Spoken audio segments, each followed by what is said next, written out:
So practicing and deepening lessons. After new content has been presented, students deepen their understanding and develop fluency in skills and processes. So for me, what that looks like is the direct instruction is the big stuff, like the big chunk of the thing that you need to learn, modeling as much as is necessary based on the difficulty of the skill, making sure we're all on the same baseline.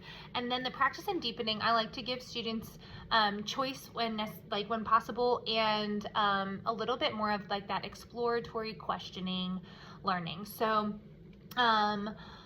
one of the videos I showed, actually the second video, 7B, students have just finished listening to an article and doing that direct instruction chunking piece where we're doing our Cornell note annotations.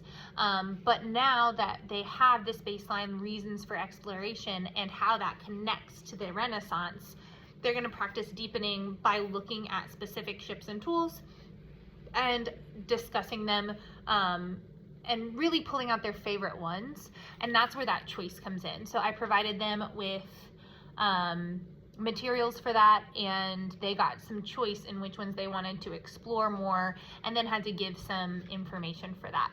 They then had to, which kind of like they all fit together, but they had to defend which ones they thought were the most important of the ships and tools, and discuss, which is like building that fluency, had to discuss with a partner. I don't know that that was shown. I think it was the next day of class, but that was a practicing and deepening.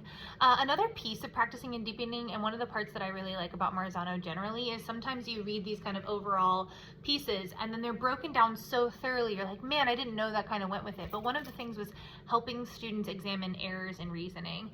And so in the 6B video, I broke down with students, hey, I was grading, I noticed that almost everybody put this answer, and we need to examine the error in that. For them, it was not giving enough detail and not being directly on the right, most relevant evidence. A lot of them were picking okay evidence from the text that kind of fit, but we really wanted to talk about the most relevant evidence. So I spent just a couple minutes breaking down like, hey, why was this evidence not the correct evidence? Knowledge application lessons. So defending claims is something we're going to do a whole entire unit on, and I've really used the Marzano stuff to build that, just to ask myself, like, am I hitting defending claims through knowledge application tasks? But one of the things in knowledge application that is broken down is providing guidance and resources in order to do so. So I linked the ships and tools activity that students did, and just kind of showed how like I always am providing students with resources. Something that's also not seen is my students have an online platform, and every week I post a Monday through Friday, like, what are we doing learning target? What are the success criteria? All the slides if I want to look at them at my desk, all the links, an agenda for the day, homework, reminders, videos of me supporting their teaching by re-explaining if they were late. So I've really tried to build in a lot more every single year of that, provide them with the guidance and the resources. I teach in a Title I Restart School setting, and having absences is a huge piece of that. So knowledge application when students aren't here is something that I've been really considering addressing. So that was how I did that. Strategies that appear in all types of lessons. Student continually integrate new knowledge with old knowledge and revise their understanding accordingly. I had students look at the comments that I made on their we do sentence expansion, so they have a kernel, tiny kernel sentence, they expand it. And I really try when grading, all my grading is very, very intentional. They get lots of notes and things back. So that was another piece where I'm reviewing with them and having them look and see like, hey, what is going on here? Why is this good? What was the comments made?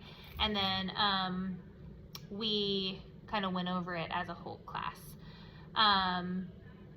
But integrating new knowledge with old knowledge is really important. And again, I think like all of these are kind of fitting in with the lesson I'm doing today on like integrating how did this exactly lead to this, exactly lead to that.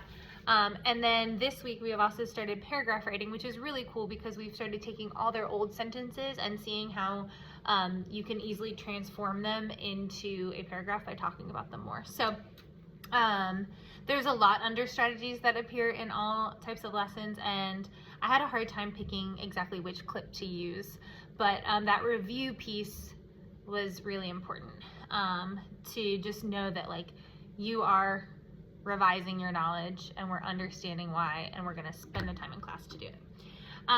Engagement, students are paying attention, energized, intrigued. This one can be just like, engagement is so hot cold with kids. Some days they are so engaged and you're like, whoa. And some days it's really a challenge to pull them into that. I played a game of Simon Says with kids. I do a lot of like physical and even silly, I guess, what are they called? Like silly games, like almost little games to inspire kids. So we do Simon Says. I'm like, are you with me? Sometimes it's eye contact. Sometimes it's just like reset, like tap your nose, pull your ears, and reset. But I captured one of those moments in a video where my kids, I could just tell, I think it was my end of the day crew, and it was just super sleepy in there. So that was engagement. And then there was a different video where I went through every kid and had them share. I use popsicle sticks. I have all my classes on popsicle sticks as well. And so kids know that I use them probably over 50% of the time. So they're gonna have to answer out loud. They can phone a friend, but their popsicle sticks will get pulled later that day to answer a different question. So I try lots of things to get them engaged, depending on their level of unengagement. And then intrigued and inspired, I'm really trying to, specifically in social studies, like find connections to their real world, so that they stay engaged, they stay inspired. They're like, oh, I know that, I can think through this, even though it's really a long time ago with some of the historical concepts.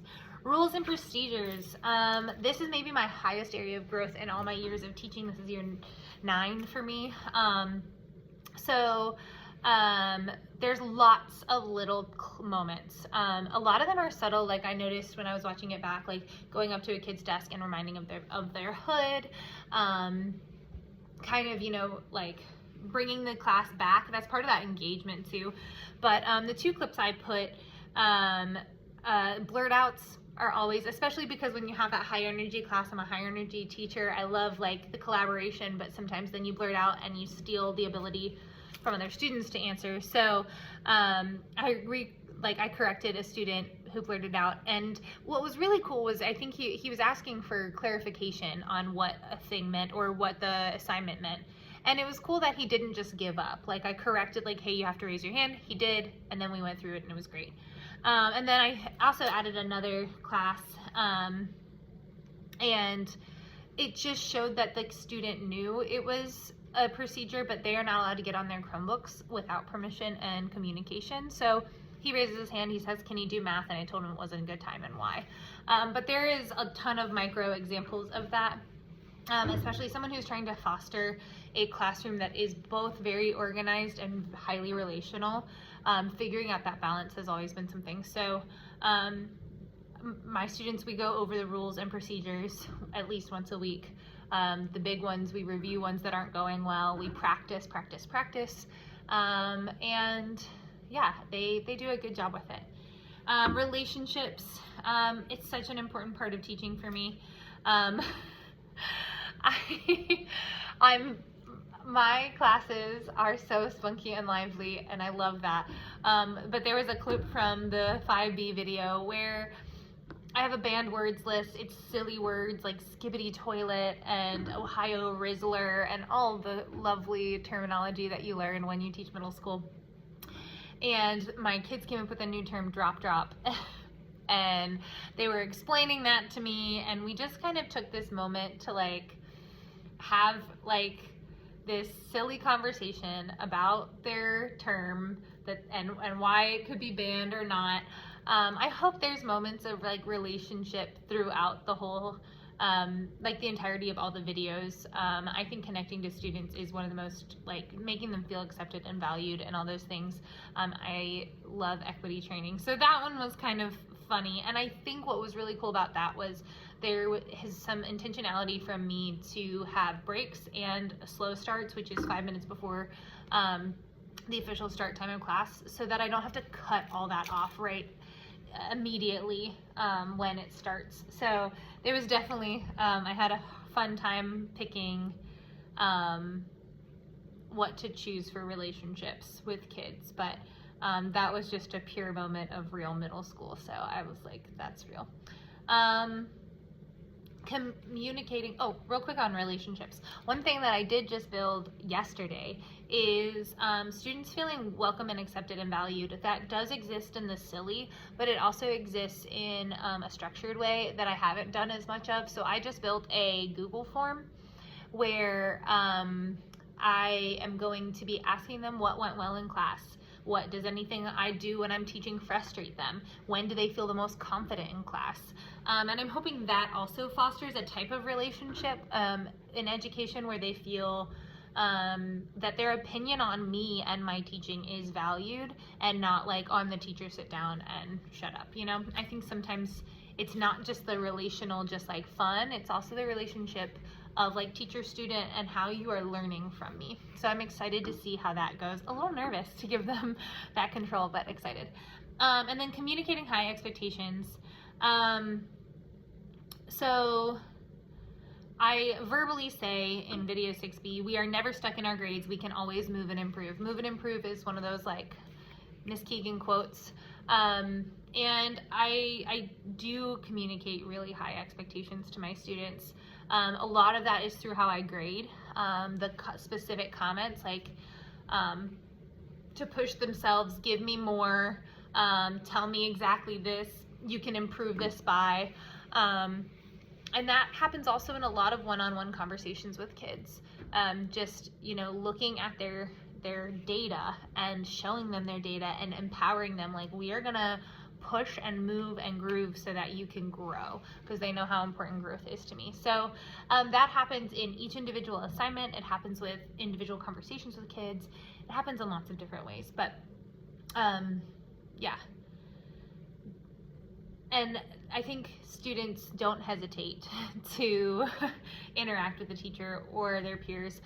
We also like try our best, but we know that failure is part of that. So I really try to inspire kids by communicating that the expectation, specifically with like the popsicle sticks, is that you are participating verbally in class. If you get it wrong, we're gonna correct, but the high expectation is I was present and I tried it. And even if I failed, I could correct it. So I hope that was helpful going through all of those things. It was a challenge because I felt like in all of the videos, and I took lots of videos that I didn't post, and I've actually been taking videos a lot more. There's so many ways to see these things in different areas. I tried to pick things that I really felt were like unique, or just the ones that I felt were like my teaching style. But yeah, that has been my video evidence of student outcomes.